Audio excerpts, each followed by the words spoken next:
మన శరీరం అనేది నిరంతరం పనిచేసే ఒక అద్భుతమైన యంత్రం. అయితే ఒక్కొక్కసారి చిన్న చిన్న సమస్యలు కూడా దీన్ని విపరీతంగా ప్రభావితం చేస్తూ ఉంటాయి. మరి వీటిని ఎలా ప్రివెంట్ చేసుకోవాలి?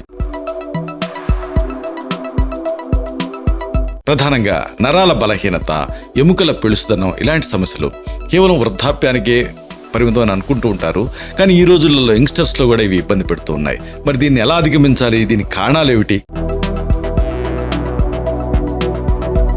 ఇంటి చిట్కాల ద్వారానే మన సమస్యలన్నిటికీ పరిష్కారం దొరుకుతుందా, లేకపోతే ఏదైనా డీప్గా దీనికి సంబంధించినటువంటి వైద్య సహాయం అనేది పొందాలా?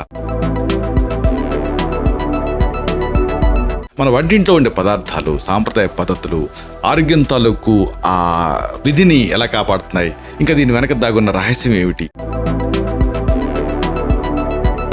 ఇలాంటి ఎన్నో కీలకమైన అంశాలని, రహస్యాల్ని ఒక వీడియోలో తెలుసుకున్నాం. దాని తాలూకు లింక్ని కిందిస్తున్నాను. దీన్ని క్లిక్ చేయడం ద్వారా ఈ మొత్తం సమాచారాన్ని మీరు చూడొచ్చు.